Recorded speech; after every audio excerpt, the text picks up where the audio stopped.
CBSE का final update आ चुका है, जो भी उसे बोलना था बोल दिया और सुन के तुम लोगों का खून खौलने वाला था। ट्वीट किया उन्होंने, तो मैं वो ट्वीट यहाँ पे लगा दूंगा, ठीक है, देख लेना। और मैं पढ़ के तुम लोगों को डिटेल में बताता हूँ कि क्या बोला है उन लोगों ने, ठीक है। तो सीबीएसई ने इस ट्वीट का मेन पॉइंट ये है कि सीबीएसई को पता है कि बहुत सारे स्टूडेंट्स को एक्सपेक्टेड मार्क नहीं मिले हैं। ऑन स्क्रीन मार्किंग यानी ओएसएम को लेकर स्टूडेंट के बीच टेंशन है, ये उन लोगों को मालूम है, ठीक है।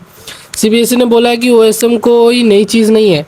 2014 में भी उन्होंने ओएसएम को इंट्रोड्यूस किया था क्लास 10th के स्टूडेंट के लिए एक्सपेरिमेंटली, और उसके बाद उन्होंने बंद कर दिया। बट 2026 में अभी उन्होंने इसे फिर से लॉन्च किया है, ठीक है। अब अपडेटेड फॉर्म में दोबारा यूज़ किया गया है इसे। सीबीएसई का कहना है कि जो भी मार्किंग स्कीम बनाई गई थी वो एक्सपीरियंस टीचर ने बनाई थी। कौन सा एक्सपीरियंस भाई? 2014 से लेके आज तक क्या यही करते आ रहे हो? 2014 में किया था तो एक्सपीरियंस कहाँ से आएगा? ठीक है।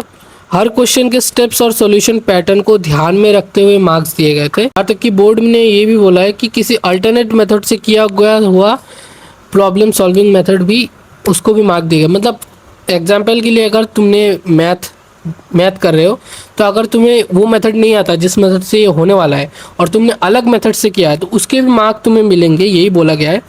तो उसको मार्क्स दिए गए हैं। मतलब सिर्फ उनके फिक्स मेथड से नहीं ने दूसरे करेक्ट मेथड को भी कंसिडर किया गया है, ठीक है, उनके हिसाब से। ऑन स्क्रीन मार्किंग के एडवांटेज भी गिना रहा है सीबीएसई, यहाँ पे देखो। तो जैसे यूनिफॉर्मली चेकिंग, उसके बाद हर स्टूडेंट को मतलब यूनिफॉर्म चेकिंग मिलेगी, टोटल एरर ना होना, कोई आंसर अनचेक ना रह जाना, वगैरह वगैरह।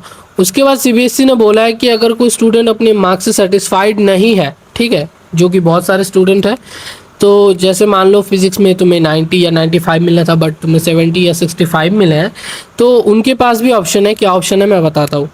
देखो वो ऑप्शन क्या है कि आप अपनी स्कैन्ड आंसर शीट जो भी है पीडीएफ फॉर्म में, वो अपने पास मंगा सकते हो।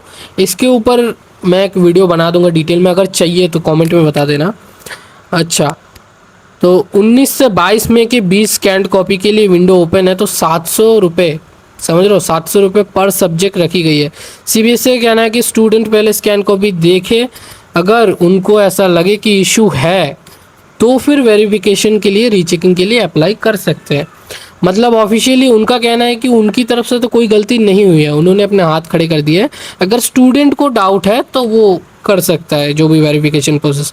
अब यहाँ पे मेरा कंसर्न ये है कि बहुत सारे स्टूडेंट का भी क्वेश्चन यही होगा कि सीबीएसई पता नहीं स्टूडेंट की टेंशन को अगर जानते हुए कम से कम फीस तो कम रखनी चाहिए थी। 700 रुपये पर सब्जेक्ट कोई कॉस्ट हुआ ये? 700 रुपये पर सब्जेक्ट, समझ लो। सीबीएसई का ऑफिशियल लॉजिक ही ये है कि वो चाहता है कि ज़्यादा स्टूडेंट ये कर ही नहीं पाए, क्योंकि 19 से 20 लाख तक के स्टूडेंट्स ने ये एग्ज़ाम दिया था, सारे लोग कॉपी ना मंगा ले, तो इसीलिए उन्होंने 700 रुपये लगी, ताकि सीरियस स्टूडेंट जो भी सीरियस है अपने लिए वही मंगा सके। और ये सिर्फ सिटीज़ में ही काम करेगा, रिमोट एरिया या गांव में तो ये काम नहीं करेगा। स्टूडेंट मंगा ही नहीं पाएंगे, अफोर्ड ही नहीं कर सकते, क्या क्या होगा। उसके बाद देखो, पिछले वीडियो में भी बोला था कि ये ओएसएम स्कीम की वजह से बहुत सारे पैसे बचे हैं, क्योंकि ट्रांसपोर्टेशन नहीं लगी, तो वो पैसे से भी हम लोग कर सकते थे। मुझे चाहिए फ्री में मेरी कॉपी, बट इन लोगों ने 700 रुपये लगाए तो लगाए 700, 100-200 होते तो मैं मान लेता, बट 700 बहुत ज़्यादा है।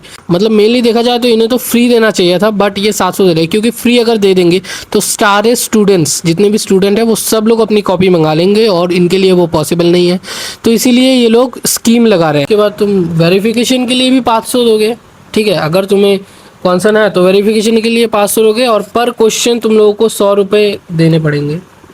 मेरी बात है, अगर तुम लोगों को लिमिट ही करना था तो 100-200 ही लग रहे थे, क्या कर।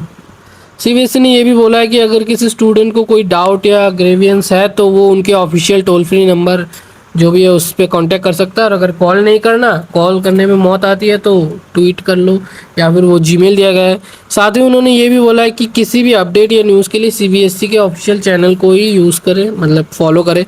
तो ये था पूरा अपडेट, और स्कैन्ड कॉपी कैसे मंगवानी है, वेरिफिकेशन कैसे करना है, रीचेकिंग कैसे करना है, उसके ऊपर अलग से वीडियो डाल दूंगा। बट मेरी तरफ से सीबीएसई को बस एक ही रिक्वेस्ट है, ये 700 रुपये वाला लॉजिक जो तुम लोगों ने लगाया है ये सही नहीं है। 100-200 रुपये भी रख सकते थे तुम लोग।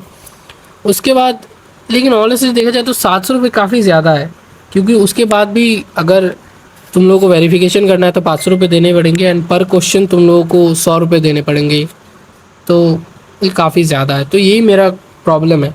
और तुम लोगों की क्या ओपिनियन है कमेंट में रख दो, और वीडियो अच्छी लगी तो इसको हाइप कर देना, ठीक है। बाकी मिलता हूँ मैं एक और अपडेट के लिए। Thank you, bye.